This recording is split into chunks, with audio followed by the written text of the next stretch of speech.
An elegant meal ends with a deadly surprise at Wolfe's own table. Welcome to Clue Lore. I am your host, Vale. Tell me in the comments where you're tuning in from. Your support means so much. Into the mystery. The trouble arrived at 11:40 in the morning, which was inconsiderate. At that hour, Nero Wolfe was in the plant rooms with Theodore, communing with orchids, and pretending the rest of Manhattan had been cancelled. I was in the office, sorting the mail into 3 piles. Bills, invitations Wolfe would refuse, and letters from people who thought urgent was a substitute for paying. The doorbell rang. I went to answer it and found a woman on the stoop, holding a covered silver dish in both hands, as if it contained either a soufflé or a confession. She was around 40, dressed expensively but not happily, with grey eyes that had learned to distrust mirrors. "My name is Celia Morven," she said. "I must see Mr. Wolfe. Mr. Wolfe is unavailable."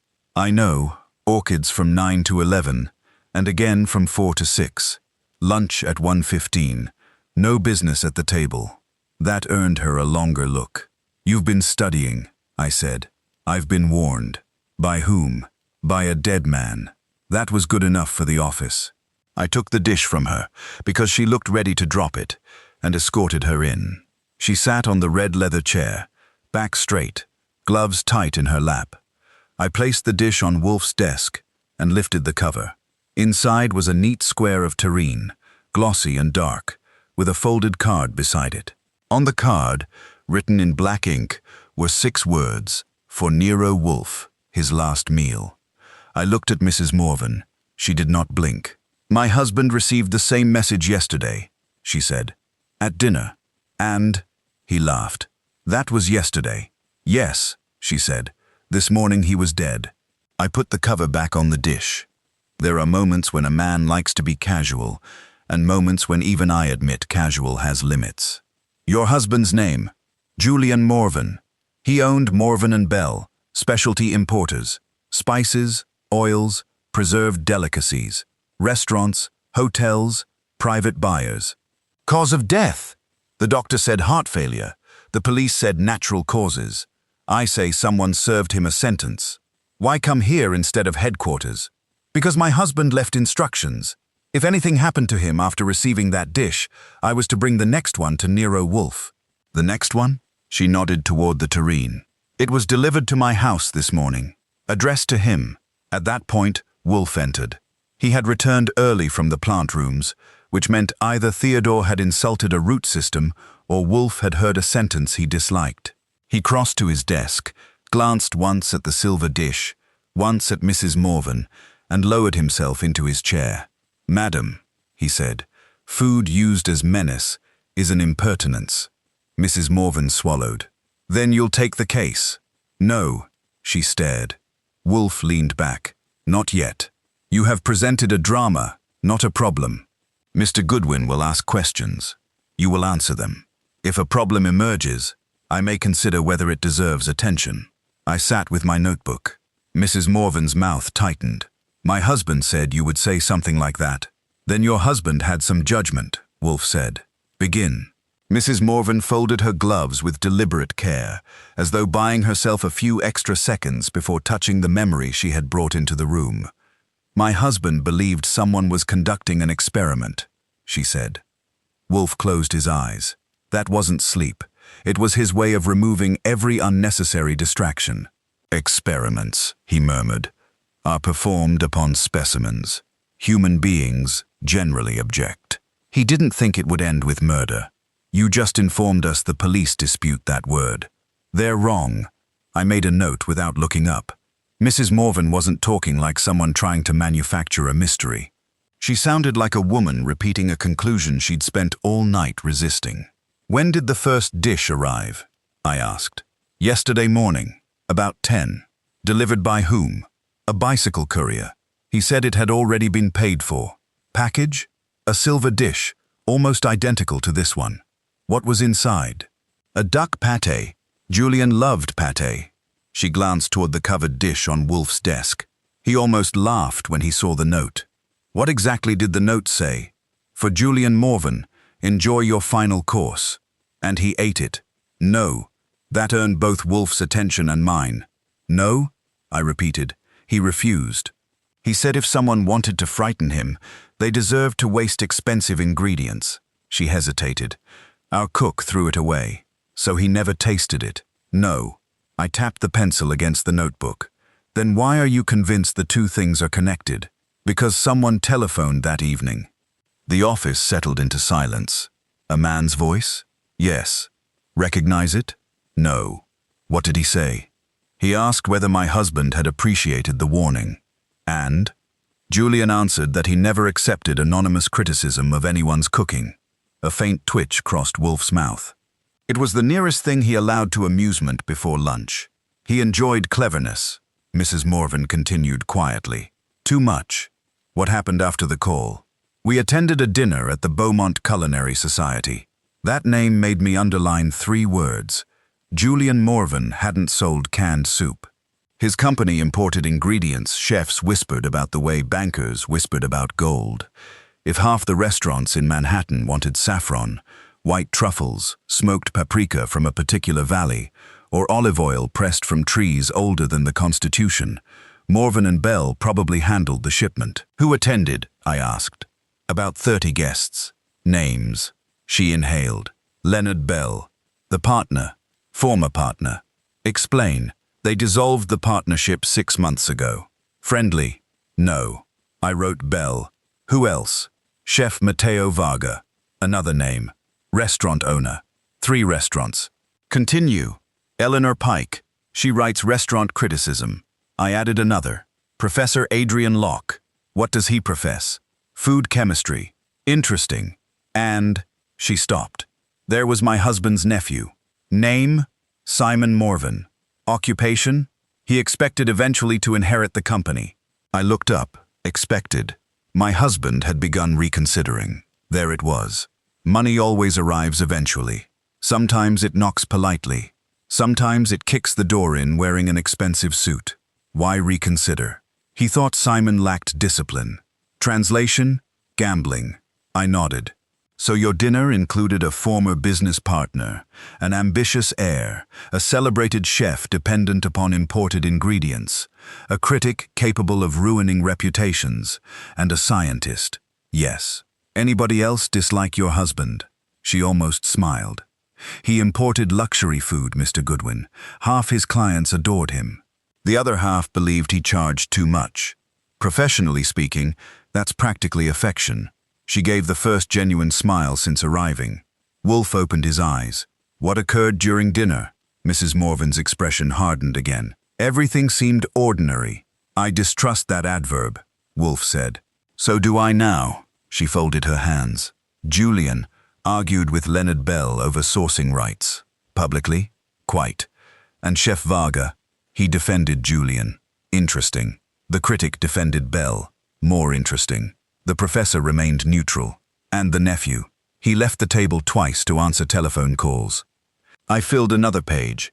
What happened after dinner? We returned home. Together? Yes.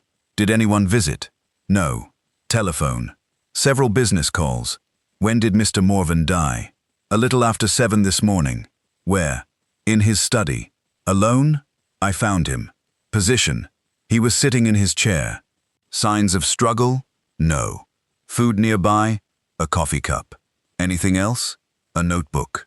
What notebook? Mrs. Morven reached into her handbag. I brought it. She placed a small leather notebook on my desk. The last page had been torn out. Only the pressure marks remained. I held it toward the light. Sometimes a pencil leaves enough of itself behind to tell stories. Not today. What was written there? I asked. I don't know. Who removed the page? I don't. Were the police interested? They looked. And?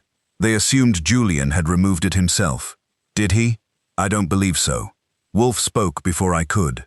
Belief is an unsuitable substitute for evidence. I know. Then tell us facts. She nodded slowly. When I found him, the notebook was open. Yes. The torn edge looked fresh. Continue. There were tiny paper fibers on the desk. I looked toward Wolfe. He noticed them. Good. That meant I wasn't the only one awake. The old man settled farther into his chair. Mr. Goodwin? Yes. After lunch you will visit the Morven residence. Naturally. You will examine the study before enthusiastic policemen transform it into history. Right. You will also interview Mr. Bell. Mrs. Morven blinked. So you've accepted the case? No. She stared. You continue to confuse curiosity with employment. I don't understand. Nor do I, Wolfe replied. Which is precisely why the matter has become marginally interesting. Fritz appeared in the doorway, with the dignity of a diplomat, announcing the beginning of negotiations. Lunch is served. Wolfe rose immediately. Business, however intriguing, had encountered an immovable obstacle. Lunch. He paused only once before leaving. Mr. Goodwin. Yes. Do not touch the tureen. I wasn't planning to. You were thinking about it. I was thinking about sending it to the laboratory. You were also wondering whether it contained poison. I admit it. It almost certainly does not. Mrs. Morven looked startled. Then why send it? Wolfe rested one hand on the back of his chair. Because poison is vulgar. Neither of us spoke. He continued in the same measured tone. The sender expects us to search for toxins. What should we search for instead? I asked. For intention. With that, he disappeared into the dining room. Mrs. Morven let out a breath she had apparently been holding for the better part of 10 minutes. I expected him to be difficult. He hasn't even started. After escorting her to the front door with instructions to remain available for questions, I returned to the office. The room felt oddly still. The covered silver dish sat exactly where she had left it, gleaming under the afternoon light. I picked up the folded card once more. 6 words, no signature, no flourish, no attempt at disguise beyond ordinary block lettering. Then something caught my eye. The paper wasn't ordinary stationery. It carried the faint embossed seal of a luxury supplier, a company that manufactured custom menu cards for Manhattan's finest restaurants. Whoever had written the threat hadn't grabbed the nearest scrap of paper. He had chosen paper that belonged in the world of exclusive dining. That wasn't merely style, it was a clue. I slipped the card carefully into an evidence envelope just as the doorbell rang again. This time the visitor didn't wait to be invited in. The front door opened. Footsteps crossed the hall with urgent familiarity, and Inspector Kramer strode into the office, wearing the expression of a man who had discovered someone else's fingerprints on his investigation. He looked from me to the silver dish. Then he growled, "Archie, tell me Wolfe hasn't stuck his nose into Julian Morven's death." I smiled. "That depends." "On what?" "Whether it's a death." Kramer's eyes narrowed. "And if it isn't? Then somebody's gone to a lot of trouble to make it look like one." Inspector Kramer planted himself in front of Wolfe's desk, as though possession of the office might strengthen his argument. He removed his hat, glanced once more at the covered silver dish, and fixed me with the expression of a man who had misplaced both his patience and his lunch. "Start talking. I'd rather wait for Wolfe." "You'd rather be difficult? Occupational hazard," he grunted. "Julian Morven dies in his study. The doctor says cardiac arrest. The medical examiner hasn't found anything that contradicts it. Then I hear his widow spends her morning visiting your employer with a silver platter and a theatrical note." "The note was theatrical," I admitted. "The widow wasn't." Kramer held out a hand. "The note." I passed him the evidence envelope without comment. He studied the card for several seconds. "For Nero Wolfe, his last meal." He looked up. "Cute. No. Deliberate." He slipped the card back into the envelope. "You've got something. I've got questions. Those usually mean the same thing around here." Before I could answer, footsteps sounded in the hall. Wolfe entered precisely as if lunch had ended the moment it ought to end, and not a second sooner. Fritz followed with coffee, placing a cup beside Wolfe without interrupting the silence. Kramer wasted no time. "Wolfe, stay out of this." "I had not intended to enter it." "Good. Unfortunately," Wolfe continued, settling into his chair, "circumstances have displayed an irritating independence." Kramer rolled his eyes. "The dead man's wife hired you." "No." "Then why interfere?" "I am not interfering. A gentleman has apparently included my name in an elaborate performance. I dislike unsolicited participation." "You dislike almost everything." "An exaggeration."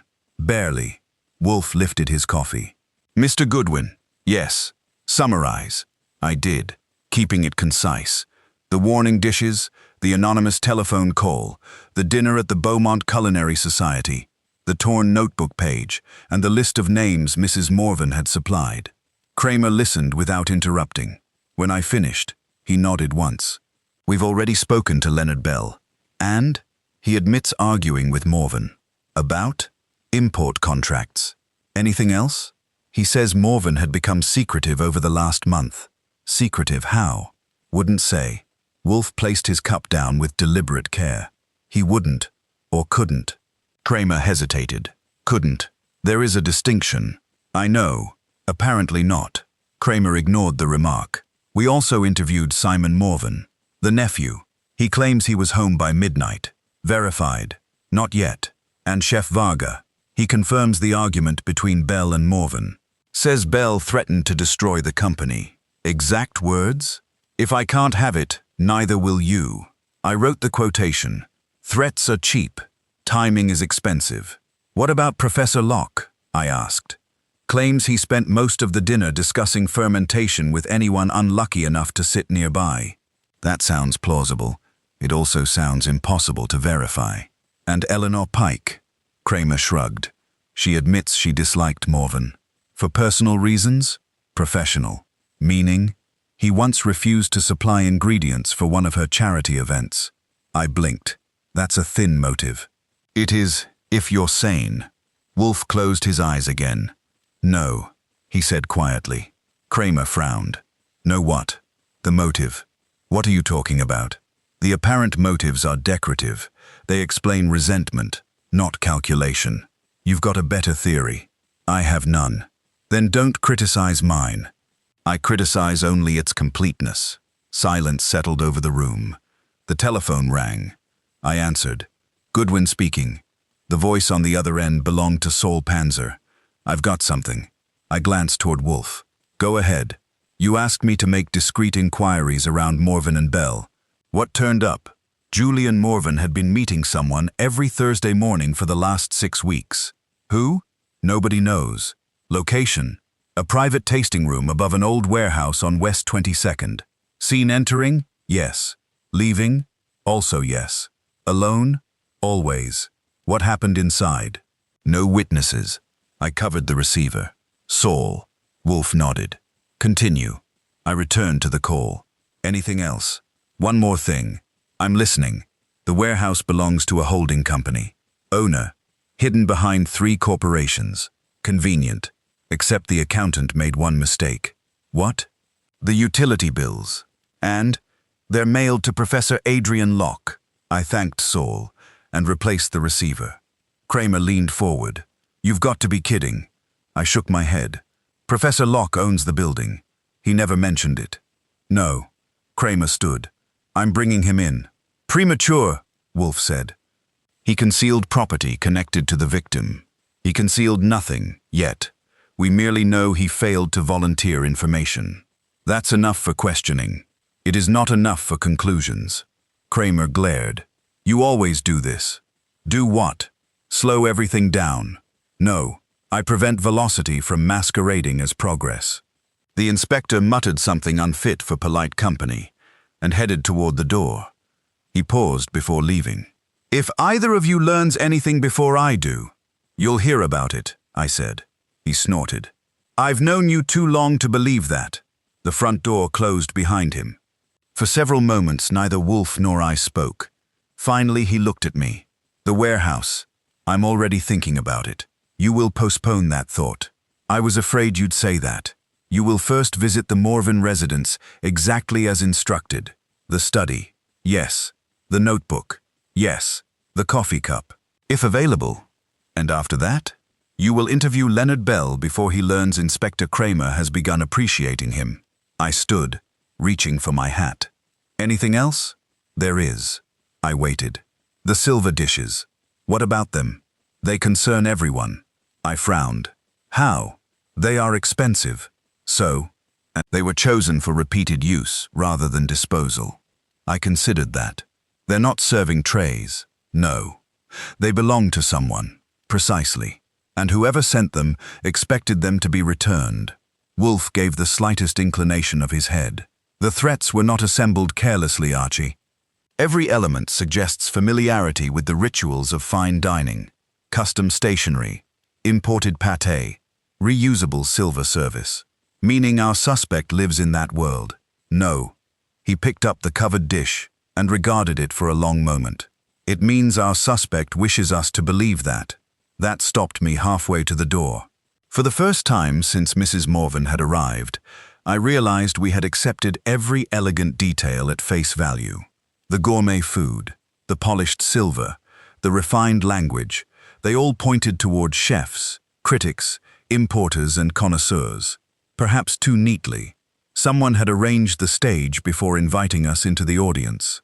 And if Wolfe was right, the most important clue in the room wasn't what had been served. It was who wanted us to admire the presentation. The next morning began exactly as Wolfe preferred. Breakfast at the proper hour, the newspapers folded into orderly stacks, and no one speaking unnecessarily. It was therefore inevitable that by 10 o'clock the office held more people than Wolfe believed civilization required. Inspector Kramer occupied his customary chair with visible reluctance. Mrs. Morven sat composed but pale. Leonard Bell looked tired rather than frightened. Chef Matteo Varga folded his hands with theatrical patience. Eleanor Pike surveyed the room as if preparing a review of the furniture. Professor Adrian Locke appeared calm enough to lecture a classroom. Simon Morven, alone among them, could not keep still. When everyone had settled, Wolfe surveyed the room. "Good morning," he said. "You have been invited because one among you invested considerable intelligence in constructing a deception. It was nearly successful, nearly." No one replied. Wolfe continued. "The apparent problem was a poisoned gourmet delicacy accompanied by theatrical warnings. That was false. There was no poison, because poison was never intended." Professor Locke shifted slightly. "The purpose of the silver dishes," Wolfe said, "was not murder, it was direction. Whoever arranged them wished every observer, including Mr. Goodwin, Inspector Kramer and myself, to think exclusively about food." He lifted one of the polished dishes from his desk. The stationery, the imported pâté, the culinary language, the Beaumont dinner, even the threatening phrases were stage scenery. Kramer nodded reluctantly. "I'll admit that much. But stage scenery," Wolfe said, "must conceal the stagehands." He looked toward Leonard Bell. Mr. Bell argued publicly with Julian Morven. Convenient. Bell said nothing. Miss Pike criticized him professionally. Convenient. She frowned. Chef Varga depended upon his imports. Convenient. The chef shrugged. Professor Locke owned the warehouse where Mr. Morven held private meetings. Extremely convenient. Locke adjusted his spectacles. "You've just eliminated no one." "Precisely." Wolfe turned to me. "Mr. Goodwin, the notebook." I handed it over. The missing page suggested vital information had been removed. Yet another page remained, a simple list of names. He placed it on the desk. Mr. Goodwin observed that Simon Morven's name was absent. He was mistaken. I smiled. Happens occasionally. The list represented seating around the dinner table, beginning with the chair beside Mr. Morven. Simon sat elsewhere. The page was not a suspect list at all. Simon frowned. "What difference does that make?" "A profound one." Wolfe's eyes settled on him. "Because the missing page was not removed to conceal names." Silence filled the room. "It was removed," Wolfe said, "to conceal what Julian wrote after dinner." He held up the brass key. "This key belonged to a safety deposit box." Mrs. Morven leaned forward. "You found it." "Mr. Goodwin did." He inclined his head toward me, before continuing. "Yesterday afternoon, Mr. Goodwin opened that box in Inspector Kramer's presence." Kramer grunted. "He insisted. I was right. You usually are." Inside the box, Wolfe explained, had been the missing recipe chest, several contracts, and Julian Morven's final memorandum. Mrs. Morven stared. "The recipe chest was valuable," Wolfe said, "but not because of recipes." He opened Bell's envelope at last. Inside lay a single contract. It contained original purchasing agreements, proving that Morvan and Bell had been infiltrated over the past year by shell companies created to redirect rare imports into an illegal black market distribution network. Bell nodded heavily. I discovered irregular invoices. You suspected your partner. I suspected everyone. Wolfe inclined his head. Mr. Morvan eventually discovered the truth. He arranged private Thursday meetings with Professor Locke, because Dr. Locke's expertise in chemical authentication allowed him to verify forged import certificates. Every eye turned toward Locke. The professor remained composed. I advised him scientifically. Indeed, Wolfe replied. And honestly, you are entirely innocent. Locke exhaled quietly. Wolfe turned. The forged companies benefited one individual. His gaze rested upon Simon Morvan. The young man's face hardened. This is ridiculous. No, you have no proof. I possess contracts, banking records recovered from the safety deposit box, and correspondence hidden inside the recipe chest. Simon's confidence faltered. The handwritten recipes, Wolfe continued, were never the treasure. Their protective sleeves concealed altered invoices. Bell looked astonished. Julian never told me. He trusted no one completely. Simon stood abruptly. My uncle was already dying. No, he had heart trouble. He did. Simon seized upon the point, so the doctor was right. The doctor correctly identified cardiac failure, Wolfe said evenly. He did not identify its cause.